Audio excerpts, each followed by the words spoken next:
Hello, j'espère que vous allez bien. On se retrouve pour une nouvelle vidéo avec un nouveau format qui me trottait dans la tête depuis un certain temps, puisque en général vous ne le voyez pas forcément dans mes vidéos, mais quand je couds, que je brode, que je tricote ou que je fais de l'aquarelle, j'ai toujours pas très loin de moi mon ordinateur pour pouvoir regarder des séries, des films, des émissions télé, écouter des podcasts ou des livres audio. Et je me suis dit, pourquoi pas vous partager mes derniers coups de cœur qui seraient un petit peu DIY compatibles. C'est-à-dire que, on n'est pas obligé d'être trop concentré, sur notre écran et on peut, voilà, être, un peu plus sur notre ouvrage, mais on passe quand même, du bon temps, et voilà, avoir, des on va dire des contenus, sympas à regarder. Heu, Ça me permettra à la fois peut-être de vous faire découvrir de nouvelles choses, mais en même temps, de pouvoir éventuellement, échanger et commenter, ensemble sur ce qu'on a pu voir, ces derniers temps. Je pense que je vais, découper en différentes parties, commencer par les séries, les émissions télé ensuite, des livres audio et enfin tout ce que j'aurais pu voir, sur YouTube, des vidéos, des chaînes et cetera. Je commence avec une série coup de cœur. Il s'agit de Will Trent, qui est une série qui date de 2023 et pourtant elle est passée complètement sous mes radars. Je crois qu'elle est d'ailleurs passée sur TF1, mais voilà, pas vu du tout, pas entendu parler, jusqu'à ce qu'un article cet été dans Avantage parle en fait de la saison 3 et la préparation du tournage de la saison 4. Et je me suis dit, tiens, c'est intéressant, d'autant qu'il l'a présenté un peu comme un mélange entre Monk et Doctor House, qui sont deux séries que j'adore. Et je me suis dit, allez, tentons de découvrir. Elle est disponible d'ailleurs sur Disney+. Et en fait, j'ai été complètement emportée par cette série. Pour vous donner un peu de contexte, Will Trent, donc c'est un agent spécial du GBI, qui est une des factions du FBI, mais dans un état des États-Unis, qui est un enquêteur assez atypique. Il a voilà, un passé, on va dire, assez compliqué, mais il a un talent rare pour trouver, voilà, comprendre des scènes de crime, contrairement voilà, à ses partenaires qui échappent un peu voilà, aux partenaires en termes de logique, etc. Et derrière son apparence qui est quand même un peu discrète, un peu guindée, un peu cynique parfois aussi, se cache quelqu'un qui reste quand même voilà, avec une intelligence redoutable, mais surtout une sensibilité qui le rend profondément humain. J'ai vraiment aimé en fait dès les premiers épisodes euh, qu'on entre dans des enquêtes qui sont vraiment à la fois intenses et pleines de rebondissements. C'est très bien rythmé. D'ailleurs, c'est basé sur un roman et je pense que ça y est pour beaucoup. Que voilà, on sent que la mise en scène est très bien posée et même au niveau des personnages qui gravitent autour de lui, les personnages secondaires, je trouve qu'il y a une profondeur qui est amenée très très vite pour chacun d'eux, où on s'attache très rapidement à ces personnages qui ont, oui, ils sont nuancés, ça change un petit peu, on va dire, des séries policières où des fois les personnages sont un peu stéréotypés, un peu caricaturaux. Là, on montre vraiment leurs forces et leurs failles et je trouve que c'est très intéressant comme manière d'appréhender les personnages au fur et à mesure des épisodes, puisqu'en général, la série ne va pas, enfin chaque épisode ne va pas se contenter en fait juste de faire une enquête policière. Ça va vraiment être aussi un portrait intime en fait entre chacun où finalement Will Trent qui a quand même voilà, il a eu une enfance compliquée, il a grandi dans des foyers et donc il a les fantômes de son passé qui rejaillissent de temps en temps. Et je trouve que c'est extrêmement bien amené à chaque fois. Il y a une justesse qui me plaît énormément, mais sans que ce soit. Enfin, après, bien sûr, c'est une enquête policière, donc c'est pas non plus feel good, mais voilà, c'est quand même très agréable à regarder. Euh, voilà, parce que autour, il y a vraiment un équilibre, c'est captivant, c'est touchant au niveau du personnage. Et donc voilà, c'est vraiment une série qui m'a beaucoup plu. J'ai déjà regardé les deux premières saisons que j'ai adorées. Et, la fin de la saison 2 nous a fait un cliffhanger. J'ai qu'une envie, c'est de regarder la saison 3. Donc voilà, il me tarde de la commencer. Et donc je vous la conseille les yeux fermés. si vous avez un peu de temps. On enchaîne avec une autre série qui m'a beaucoup plu, mais qui est dans un autre contexte complètement. Il s'agit de Lesson in Chemistry, pareil, qui date de 2023. Qu'est-ce que je faisais cette année? Je ne sais pas. Mais qui est disponible, que j'ai regardé moi sur Canal+. Je crois qu'elle est aussi disponible sur Apple TV. Mais voilà. Et avec Brie Larson dans le rôle principal. Et voilà, c'est pareil, une série qui est adaptée d'un roman, décidément, valeur sûre en général, qui raconte l'histoire de Elisabeth Zott, qui est une brillante chimiste qui souhaite poursuivre sa carrière dans, voilà, dans le monde scientifique, mais qui va... Enfin, c'est une histoire qui se déroule dans les années 50, donc elle va se vraiment heurter à un mur de préjugés et sa vie va basculer en fait lorsqu'elle se retrouve malgré elle à animer une émission de cuisine voilà, à la télé. Et sauf que bon bah Elisabeth est pas du genre en fait à donner des recettes banales. Elle va vraiment transformer chaque plat en leçon et en cours de science et plus généralement en leçon d'émancipation de la femme voilà, pour toutes les femmes qui la regardent. Et l'intrigue, derrière cette intrigue, j'ai vraiment aimé cet aspect très original.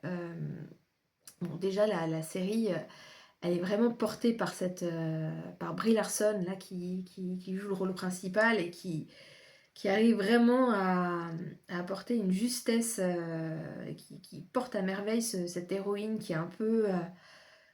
qui est à la fois forte et vulnérable, elle lui donne une profondeur incroyable puisque Elisabeth, c'est une femme qui est obstinée, elle est un peu maladroite socialement, elle a un côté un peu Sheldon de Big Bang Theory, mais elle est toujours avec une sincérité désarmante qui fait que finalement, elle va pas être si anti-héros que ça, et on va s'attacher très rapidement à elle aussi. Et, euh, et oui, en termes d'écriture, je trouve que chaque épisode arrive à mêler un peu drame, tendresse, avec des touches d'humour qui tombent juste à chaque fois. Et, euh, et j'aime beaucoup en fait cette idée de naviguer un peu entre l'intime et le collectif. Vous savez, la petite histoire dans la grande, puisque voilà, c'est au vu de cette période des années 50, finalement, chaque geste de rébellion compte et chaque geste d'émancipation est important finalement dans la vie, spécialement dans la vie d'une femme. Et je trouve que voilà, la série parle de plein de thématiques différentes qui sont assez fortes, que ce soit le sexisme institutionnel, mais aussi voilà, la question de la transmission, de la place des sciences dans notre vie quotidienne. Ça m'a vraiment plu, on va dire, cette dimension aussi de la passion qui pouvait aussi être vecteur d'émancipation, de partage. Il y a vraiment toutes ces leçons-là qui sont voilà, imbriquées un peu en filigrane de cette série, mais qui est voilà, enfin, je trouve que c'est très fort comme série de ce style-là. D'autant qu'en fait, en plus, la reconstitution des années 50 et 60 est superbe. Enfin, que ce soit les décors, l'ambiance, les costumes, forcément, en tant que couturière, j'ai déjà repéré des looks, voilà, et ça me donne envie de porter des pantalons Vichy et des petites blouses, voilà. Donc ça participe vraiment en fait à voilà, être vraiment captivée par cette série et à montrer vraiment que aussi bah, que l'apparence à cette époque comptait presque autant que les actes. Et je trouve que c'est hyper intéressant aussi de voir à quel point Elisabeth va chercher à déconstruire tout ça, euh, aussi bien dans ses plats que dans ses mots. Et voilà, je trouve que c'est une mini-série, malheureusement, ou heureusement aussi, pour voilà, pas aller... Enfin, je pense que c'était amplement suffisant, mais c'est vraiment une réussite pour moi. Elle a vraiment ce mélange rare de sensibilité et de divertissement, mais en même temps de réflexion. On rit, on pleure, on s'émeut. Oui, j'ai versé ma larme à plusieurs reprises dans cette série. Mais voilà, on en ressort vraiment à envie de croire que voilà, tout est possible. Enfin, c'est vraiment une leçon de vie aussi, de courage, qui finalement est pas plus mal de se le rappeler de temps en temps dans sa vie. Donc je vous la recommande fortement. Alors, je vais continuer avec des émissions télé qui vont être un petit peu mes guilty pleasures, mes plaisirs coupables actuellement, puisqu'il y a bien sûr L'amour est dans le pré. Euh, je suis, je pense, depuis les premières saisons, donc c'est vrai que c'est un petit peu... Enfin, c'est une émission qui est quand même très clivante, puisque bah oui, je sais que ça, voilà, ça plaît pas à tout le monde, voilà, d'avoir la vie des agriculteurs, etc. Mais moi, c'est vraiment un petit peu mon petit doudou que j'adore regarder.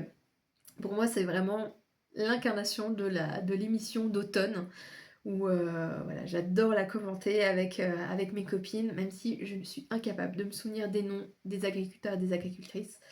En général, je leur donne des surnoms, voilà, mais voilà, c'est, enfin, j'ai l'impression que cette année, je suis un peu plus hypée, je suis un peu plus concentrée sur les histoires d'amour qui se créent.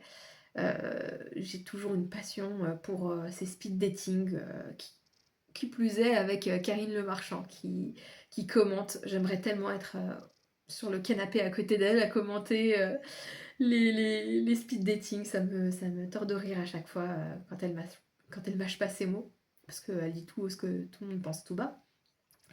Et oui, voilà, enfin, je trouve que même si, voilà, enfin, saison après saison, on pourrait se dire que les agriculteurs pourraient, un peu comme, je pense en parallèle un peu à Love is Blind, que j'ai aussi regardé, euh, qui là où on sent vraiment qu'il y a les gens veulent devenir influenceurs plus tard, quoi. Enfin, c'est...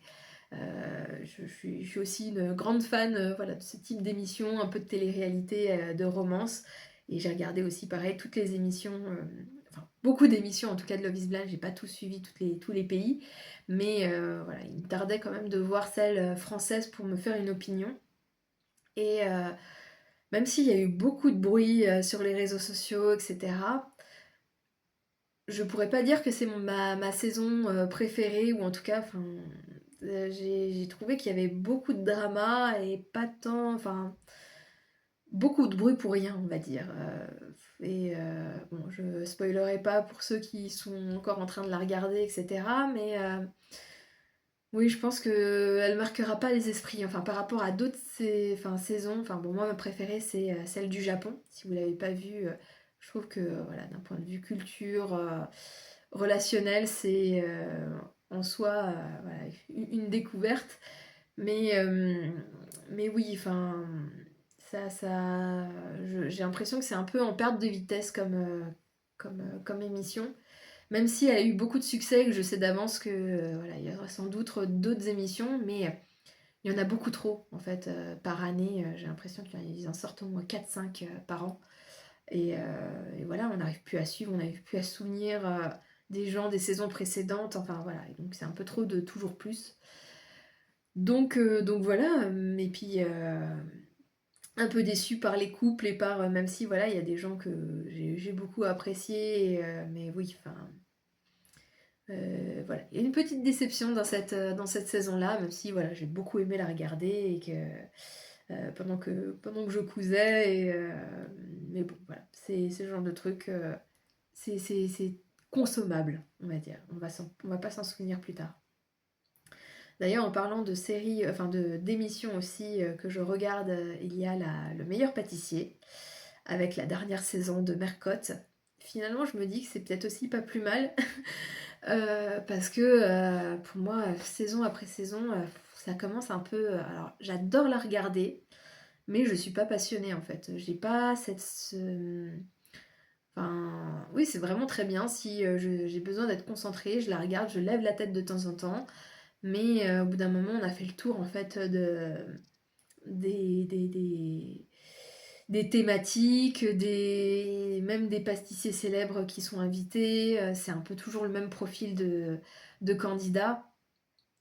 Et là, cette année, alors le seul fait intéressant que je trouve, c'est que il n'y a pas vraiment de candidat qui sort du lot, qui va vraiment, où on sait qu'ils vont forcément gagner ou être en finale. Enfin, en tout cas pour les premiers épisodes.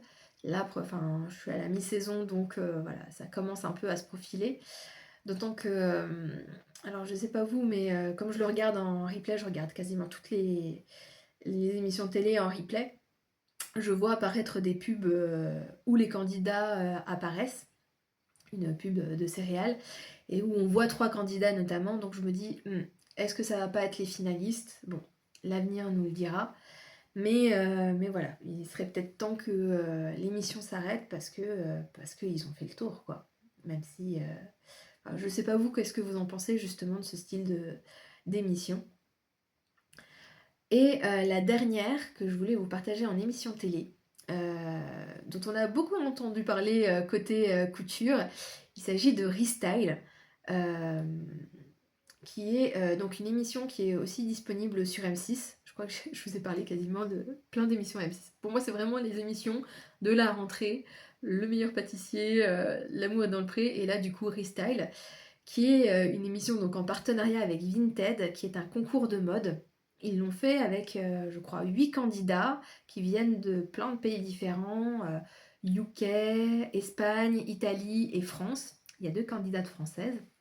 Et, euh, et où on voit notamment, donc enfin, les présentateurs sont anglais, mais il y a une apparition de Emily Bertini qui va présenter certaines parties en français et qui va notamment échanger avec les candidats français pour avoir un peu leur ressenti.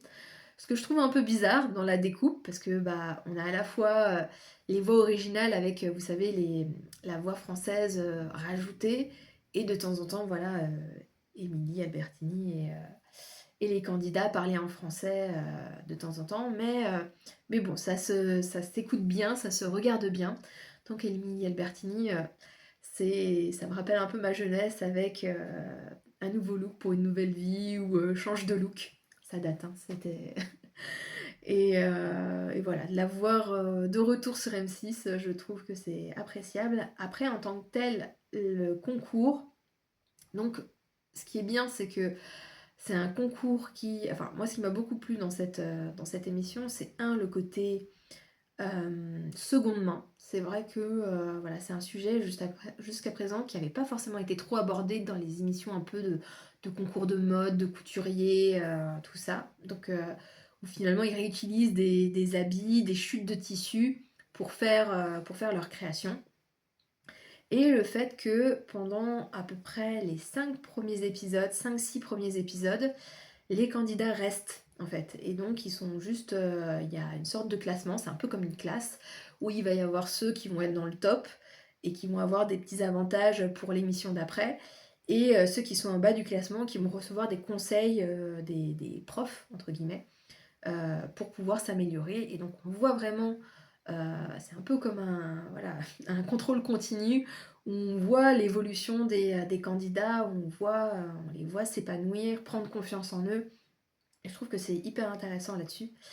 Le seul bémol, mais ça bon, c'est propre à tous les concours, c'est qu'ils n'ont que 6 heures pour justement répondre à une thématique, glamour, voyage, nostalgie, et je trouve que c'est trop peu, quoi. Enfin, quand moi je vois ce que je suis capable de faire en 6 heures, bon après eux ils font des choses des fois qui sont exceptionnelles, mais comme ils ont une ambition qui est quand même très haute couture, je trouve que, enfin, pas du tout prêt-à-porter en fait, c'est vraiment fashion haute couture.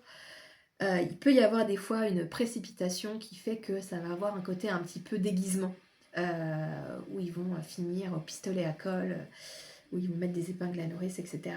Et bon, c'est, même si voilà, il y a un côté très créatif et certains sont vraiment hyper talentueux. Moi, j'ai eu un coup de cœur pour notamment Emily, la candidate UK qui propose des techniques incroyables. Enfin, j'ai adoré son style, j'ai adoré sa personnalité, d'aider les autres, d'être toujours très solaire, toujours dans l'écoute des conseils des profs. Enfin, je vous dirai pas si elle a gagné, mais voilà, pour moi, elle faisait vraiment partie de mes coups de cœur, et j'espère qu'elle ira loin, elle, de son côté. Et en autre candidate qui me plaisait pas mal, c'était Shani, qui est une Française, Cocorico. Euh, J'aimais bien la manière, ça changeait un petit peu de ce qu'on voyait, elle arrivait quand même... Enfin, en tout cas, moi, ça me parlait beaucoup plus que d'autres candidats. les créations qu'elle a pu réaliser. Donc voilà, j'ai vu toute la saison ce matin, voilà, je vous en parle vraiment à chaud. Pareil, je vous la recommande, elle est disponible sur le replay d'M6.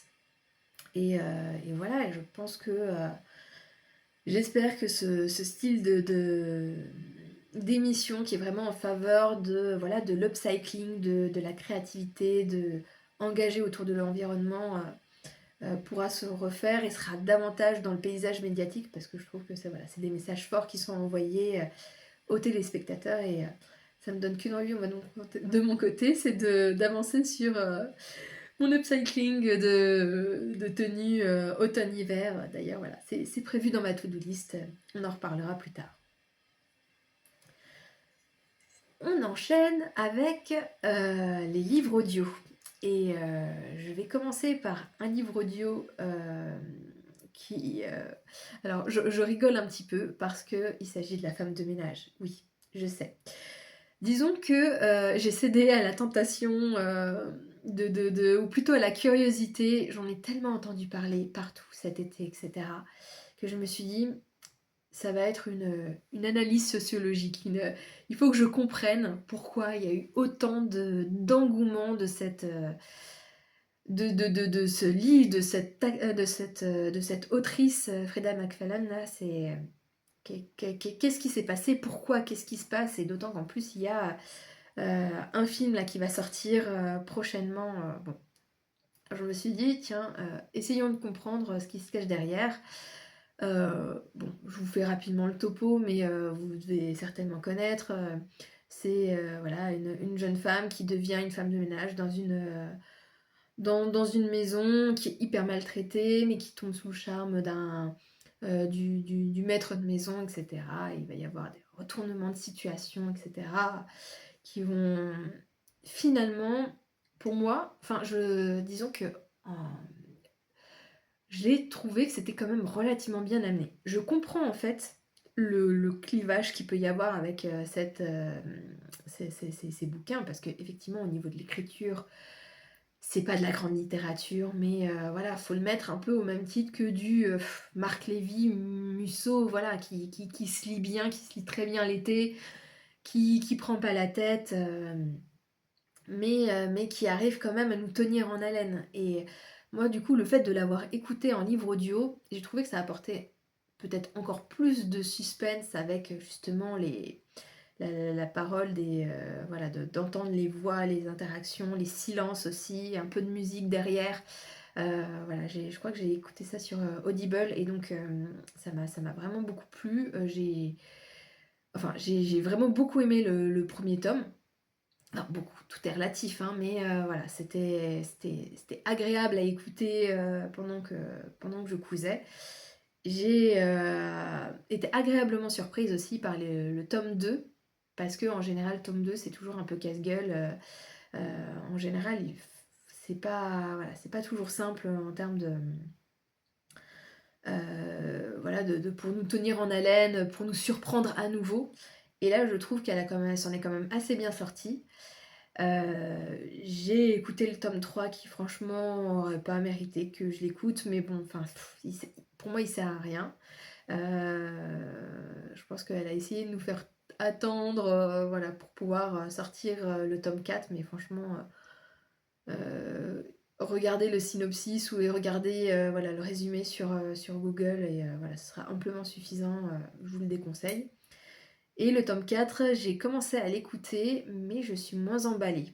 Donc voilà, à voir si j'arriverai à avancer avec un peu plus d'enthousiasme.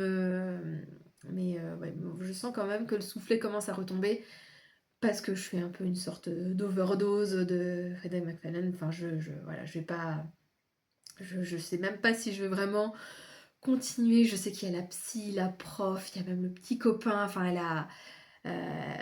elle a mis du temps avant de se faire éditer, et je crois qu'elle a au moins une trentaine d'ouvrages qu'elle n'a pas encore publiés, je crois que la maison d'édition se frotte les mains en se disant qu'ils vont les sortir là, en profitant de l'engouement général là qui est planétaire. Bon, je et en ce qui concerne l'adaptation, donc j'ai regardé la bande annonce, là du film, je pense que j'attendrai qu'il sorte, voilà, en replay. Enfin, clairement, je le regarde j'irai pas le voir au cinéma. Heu, j'ai un problème avec le choix des personnes, enfin des acteurs. Pour moi, ils correspondent pas du tout au profil, de chacun d'entre eux. Donc voilà, je sens que je vais pas du tout être étonnée et voilà, je ne m'attendrai à rien, mais je serai quand même déçue, voilà. On Je passe à un autre livre, alors qui a une drôle d'histoire dans le sens où c'est, Le parfum du bonheur est plus forte sous la pluie de Virginie Grimaldi. Parce que j'ai appris, il y a pas longtemps vraiment, sur le compte de Virginie Grimaldi, son groupe Facebook, que sortait, sur France 2 l'adaptation de ce roman et moi j'adore Virginie Grimaldi. C'est-à-dire qu'en général quand j'aime bien un auteur, j'ai tendance à vraiment lire toute sa bibliographie de manière chronologique et un peu d'un trait jusqu'à l'écœurement. Et c'est un peu le cas d'ailleurs avec Virginie Grimaldi. J'ai pas lu ses derniers livres, mais voilà. Et donc, quand je vois voilà, l'annonce de cette adaptation, je me dis tiens, le titre me dit quelque chose, mais ça, voilà, je regarde le synopsis, ça me dit rien du tout. Je regarde dans ma liseuse, je le vois marqué terminé. Je me dis, mais c'est pas possible, ouais, il est sorti de mon cerveau, et je me mets à lire les premières pages. Et en fait, bah, c'est bon, j'étais mordue et je me suis mis à le relire parce que en fait, je me souvenais pas. Enfin voilà, je fais partie de ces personnes qui, des fois, ont des trous de mémoire. Et donc voilà, il m'a fallu un certain temps dans la lecture pour me dire ah mais oui, c'est vrai, ça y est, je me souviens de cette partie-là. Donc voilà. Et en fait, je comprends pourquoi je l'ai éludé. C'est-à-dire que les précédents livres que j'avais lus d'elle m'avaient tellement pris le cœur, ça m'avait tellement pris aux tripes, j'avais vraiment adoré, que finalement, d'arriver sur ce deuxième livre, j'étais un peu plus dans le creux de la vague. Des fois, je pense qu'il faut, il faut que je me laisse un peu le temps, en fait, entre deux lectures pour vraiment me remettre de mes émotions, etc. Et je pense que je l'avais lu un peu trop là rapidement, ce qui fait que il m'a moins marqué. Et d'autant que aussi je l'avais lu il y a 4 5 ans. Et je pense que là maintenant, le fait d'être mère me raccroche davantage en fait à l'histoire de ce livre. Donc pour vous donner un peu de contexte, il s'agit de. Enfin, c'est pas un livre vraiment feel good, puisqu'on suit Pauline qui vient de se faire quitter par son mari et sans savoir pourquoi et qui voilà, n'a qu'une envie, c'est d'essayer de le reconquérir et qui va lui envoyer un peu de façon thérapeutique des lettres avec des souvenirs les plus beaux comme les plus douloureux de leur histoire d'amour et, qui voilà va finalement essayer de se reconstruire un peu doucement toute seule. C'est d'ailleurs un des livres les plus personnels de Virginie Grimaldi, puisque c'est un peu basé sur sa vie. Et je trouve que c'est ce qui me plaît énormément en fait avec Virginie Grimaldi, c'est la justesse qu'elle a. C'est extrêmement poignant à chaque fois, les mots sont justes, les mots sont touchants. Elle nous capte, enfin, euh, il y a de l'humour, juste ce qu'il faut. Elle m'a fait pleurer, j'ai pleuré dans le train en lisant certains passages. Elle est, voilà, c'est beau à écouter, c'est beau, c'est aussi un peu une thérapie pour nous de penser à notre vie, de penser à notre histoire d'amour qu'on peut avoir, etc. Ou celle du passé. Et je pense que voilà, maintenant j'ai un peu plus la maturité nécessaire pour le lire. Et je pense que voilà, il y a des fois des livres voilà, qui ne nous atteignent pas à un certain âge, à une certaine période de la vie, qui vont faire beaucoup plus écho des années après. Et ce livre en fait partie. Et, euh, et maintenant, voilà, j'ai hâte de regarder l'adaptation. Je ne l'ai pas encore vue, donc je vous le commenterai peut-être une prochaine fois. Mais voilà, il m'a vraiment bouleversé ce livre. Donc je vous le recommande aussi. Il est disponible alors en audiobook aussi sur Audible.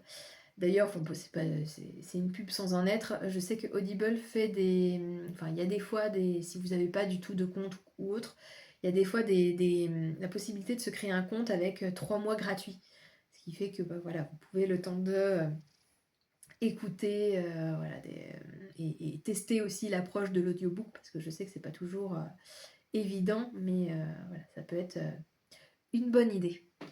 On va passer maintenant à ce que j'ai vu sur YouTube et je vais commencer par un documentaire que j'ai vu, donc qui est disponible sur Arte, mais que j'ai vu voilà, sur YouTube et qui m'a beaucoup plu. Il s'agit de Sorcières, chronique d'un massacre. Je me suis dit que ça faisait un petit peu Halloween, voilà, donc pourquoi pas vous partager ça.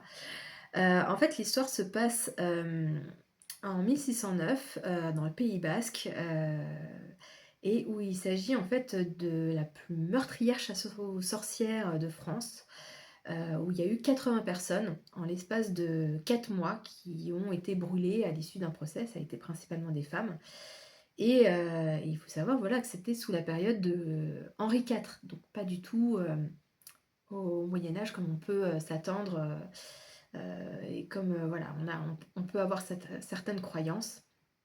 Et, euh, et en fait, le documentaire retrace vraiment la vague de persécution pour sorcellerie en France, mais aussi en Europe, du 15e siècle jusqu'au 18e siècle. Et qui a, alors j'étais étonnée, qui a causé à peu près ouais, 40 000 à 60 000 morts, et dont 80% de femmes, ce qui est quand même assez colossal. Et ce que j'ai trouvé vraiment fort dans ce documentaire, c'est vraiment le côté, voilà, Arte, c'est toujours témoignage d'historiens, d'archivistes, d'anthropologues. Enfin, j'ai trouvé il y avait des reconstitutions avec des films, des présentations de gravures, d'ouvrages anciens. Moi, ça me plaît toujours d'avoir un peu ces reconstitutions et ces explications qui sont très concrètes et qui sont très parlantes pour mieux comprendre aussi le pourquoi du comment. Voilà, on n'est pas dans le fantastique, on est vraiment dans le réel le plus brutal. Et en fait, on nous montre à quel point les mécanismes de la peur, des superstitions, des accusations, voilà, de la persécution, tout ça, c'est vraiment bien documenté avec vraiment cette dimension de comment la peur de la sorcellerie s'est tournée contre des femmes et comment les traits qui sont attribués aux sorcières, bah, ils vont être décrits, etc. C'est assez intéressant. Vont vraiment, voilà, montrer qu'il va y avoir vraiment un massacre qui finalement est lié à des conflits qui sont finalement plus politiques et locaux, d'une méconnaissance finalement culturelle, où se mêlent voilà, superstition religieuse, pouvoir judiciaire, enfin il y a vraiment tout qui est entremêlé. Et que voilà, même si ça s'est passé il y a 400 ans, ça a toujours finalement une résonance aujourd'hui, et que ce soit voilà, les pouvoirs excessifs, la peur, le rejet, l'accusation. Et donc voilà, je pense que c'est un documentaire qui est à la fois dur, mais qui renvoie aussi à des mythes, voilà, on pense forcément à Halloween en ce moment. Donc voilà, si vous cherchez quelque chose qui a quand même un peu de fond, qui n'est pas juste de la peur, mais qui apporte vraiment l'histoire avec un grand H et de la réflexion, je pense que c'est voilà, un documentaire que je ne peux que vous conseiller voilà, pour une plongée dans l'histoire avec un grand H et voilà, à regarder éventuellement le 31 octobre, pourquoi pas. J'avais envie aussi également de vous partager d'autres chaînes YouTube que je regarde au quotidien. Là, je me suis dit que j'allais faire une petite sélection plutôt orientée petite chaîne. Alors, enfin, petite chaîne, c'est-à-dire moins de 20 000 abonnés. Parce que je regarde vraiment beaucoup, je dois être abonnée à plus d'une cinquantaine de chaînes. Mais là, voilà, je me dis c'est l'occasion aussi de vous partager mes coups de cœur et de donner de la force aux petites chaînes que je regarde. Je pense que je le ferai un peu plus ponctuellement parce que je pourrais pas toutes vous les donner. Mais voilà, c'est celle que je regarde en ce moment assidûment.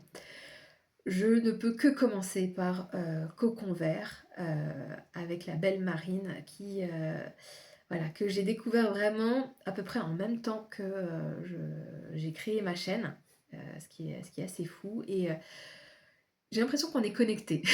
on est, on s'est découvertes à peu près en même temps et on a la même vision des choses. Si vous aimez ma chaîne, vous l'aimerez forcément. Elle, elle raconte, oui, sa vie de maman. Elle est passionnée par les arts du fil, que ce soit, elle a très bon niveau en broderie, en tricot, elle débute en couture, mais elle fait des choses magnifiques.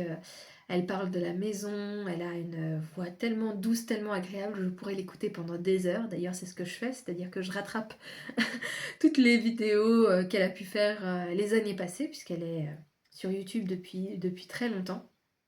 Que ne l'ai-je découverte plus tôt, mais voilà, des fois, c'est juste un alignement des planètes et je suis très contente voilà, de la suivre, de boire ses paroles. Je trouve que, enfin, même pour moi, elle m'a vraiment apporté à avoir un lâcher-prise. Vous m'auriez pas vu parler voilà, aussi longtemps devant mon écran, enfin devant votre écran, si je l'avais pas voilà, vu être aussi décomplexée au niveau de la parole. C'est très agréable à écouter, à suivre et je ne peux que lui donner de la force pour la suite. Elle fait des broderies magnifiques. Elle a une boutique Etsy où elle propose voilà, des grilles de ses créations magnifiques. Il y a notamment une grille Practicable Magique voilà, issue du film que je trouve incroyable. Si je savais faire vraiment du point de croix et si j'avais plus de temps, je pense que je m'y serais mise là pour la période d'automne. Mais bon voilà, je le garde dans un coin de ma tête parce que je trouve que ces créations sont formidables et j'ai très envie de les intégrer dans ma déco de maison. Une autre chaîne qui me plaît énormément, c'est Gentilles Aiguilles, avec Louise, qui est une personne incroyablement solaire. J'adore l'écouter, elle nous fait des podcasts chaque semaine, tous les mardis. J'attends avec impatience ses vidéos, où elle nous partage à la fois ses projets, principalement tricot et couture, et elle nous raconte avec tellement... on sent qu'elle est passionnée, elle n'est que joie, j'adore la manière dont elle parle, avec des touches d'humour, oui, c'est vraiment quelqu'un qui est solaire, on a envie d'être sa copine, on a envie de l'écouter, voilà, nous raconter ses projets. On a l'impression d'être sa copine quand elle nous raconte ses projets. Et voilà, et je trouve que c'est une personne même qui est très investie. On voit elle participe elle est bénévole dans des festivals de tricot. Elle a d'ailleurs, elle est en train là de préparer un CAL, donc un knitting along, je crois qu'on appelle ça. Je connais pas bien, hein, je connais plus les sewing along. Mais pour tricoter un béret. Euh, Si j'ai le temps, j'espère voilà, raccrocher des wagons pour pouvoir le faire, mais voilà, sinon ce sera pour plus tard.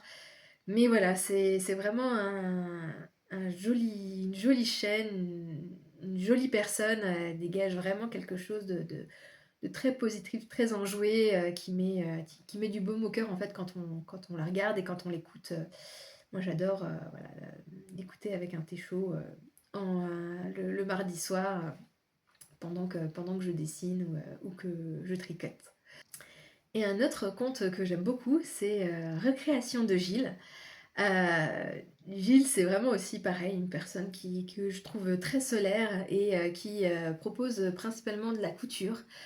Et elle a vraiment cette ambition de faire principalement des tissus de seconde main. Donc j'adore forcément les valeurs qu'elle partage, de montrer que, voilà, que c'est totalement possible. Elle crée des capsules aussi. Elle a créé une capsule, je crois, cet été, Mamma Mia, que voilà, j'adore cette idée un peu de thématiser des fois ses créations. Et on sent voilà, que c'est quelqu'un aussi qui est extrêmement passionné dans ce qu'elle fait. Elle a, voilà, même si elle a un travail très prenant, je trouve qu'enfin, elle arrive à très bien voilà, réaliser ses vidéos à chaque fois, à très bien nous parler de ses créations. j'adore l'écouter parler, j'adore, ouais, voir ses créations qui sont très, très inspirantes. Et voilà, elle fait aussi des vlogs, elle est partie au Nitit, là, il y a pas très longtemps et voilà, j'aime beaucoup les trouvailles qu'elle fait et cetera en seconde main. J'admire les personnes qui sont capables de trouver des tissus ou de la mercerie, voilà, de seconde main. Moi, enfin, c'est pas que j'ai un mal fou, mais je prends pas forcément le temps ou j'ai pas forcément, voilà, les trucs et astuces, pour le faire. Et elle fait notamment, sur Instagram des concours. Je trouve que c'est une super idée et je ne peux que l'encourager, là-dessus. Où elle nous propose, voilà, de partager des créations de seconde main et chaque mois, il y a une gagnante qui gagne, un coupon, qui a été chiné par ses soins, voilà, pour remporter un beau coupon. J'adore l'idée, je trouve que c'est vraiment, voilà, des valeurs de partage, de transmission, de seconde main, d'environnement. Enfin, c'est tout ce que j'aime. J'adorerais la rencontrer aussi. Enfin, c'est vraiment quelqu'un, voilà, qui est très, très solaire, très, très agréable à écouter. Donc voilà, je ne peux que vous la recommander aussi, si vous ne connaissez pas sa chaîne. Une dernière chaîne, que je suis depuis très, très longtemps, c'est Podcast fait main. C'est, Mélanie qui, a un podcast. Alors je sais qu'elle est disponible sur plein de plateformes, mais en général, moi, c'est sur YouTube que je l'écoute. Qui, interviewe, à peu près chaque mois une, créatrice, voilà, qui est dans l'artisanat. Ça peut être, une créatrice de patron, de broderie, de tricot, et voilà, une aquarelliste. Enfin vraiment, il y a des profils qui sont vraiment divers et variés et c'est l'occasion d'échanger, de retracer son parcours, sa manière d'appréhender, les loisirs créatifs.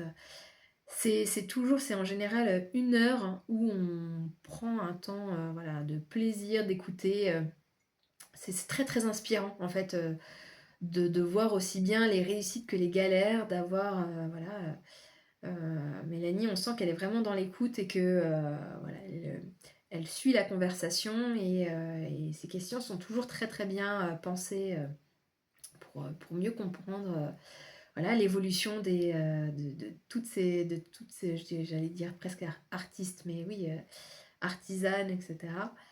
Et ce qui me plaît beaucoup aussi, c'est que, souvent elle va interviewer 3 ans, 5 ans plus tard, une personne qui, souvent, bah, voilà, est au début de sa création et je trouve que c'est toujours très intéressant de voir, comment a pu évoluer la personne, quel chemin, voilà, des fois, certaines ont je pense à Mercredi sous la pluie, a explosé, voilà, en cours de route, ou même à Happy as the Bee. Voilà, c'est toujours un plaisir d'en savoir un peu plus sur les personnes qu'on suit et de découvrir de nouveaux profils, de personnes, voilà, inspirantes et qui vont nous inspirer ensuite, nous aussi dans nos loisirs créatifs. Elle va d'ailleurs être, au CSF, il va y avoir plusieurs interviews qu'elle va mener, donc voilà, j'ai hâte de voir, ce qu'elle propose, pendant cette période. D'ailleurs oui, j'ai l'intention d'aller au CSF. Je sais pas vous à quel moment, j'ai très envie d'y aller plutôt, le mercredi ou le jeudi, pour que je puisse poser un jour. Ça sera sans doute plus facile pour moi que le week-end, d'autant que souvent les samedis et dimanches c'est noir de monde. Mais voilà, je pose ça là, pour sonder un petit peu le terrain si, il y a des personnes qui seront, présentes, pour le salon CSF. Pourquoi pas, voilà, échanger, se retrouver, à un endroit. Je serais ravie, de pouvoir papoter avec vous. C'est déjà la fin de la vidéo. Pouf! J'ai bu tout mon thé. J'espère que cette, petite vidéo, papotage culture vous aura plu. N'hésitez pas à me dire, ce que vous en avez pensé, s'il y a des choses qui, vous ont plu, marqué, si vous avez envie de commenter, cette, certaine, émission, série, que j'ai abordée. Merci en tout cas d'avoir regardé, jusqu'au bout. Je vous souhaite, une bonne journée et à très bientôt.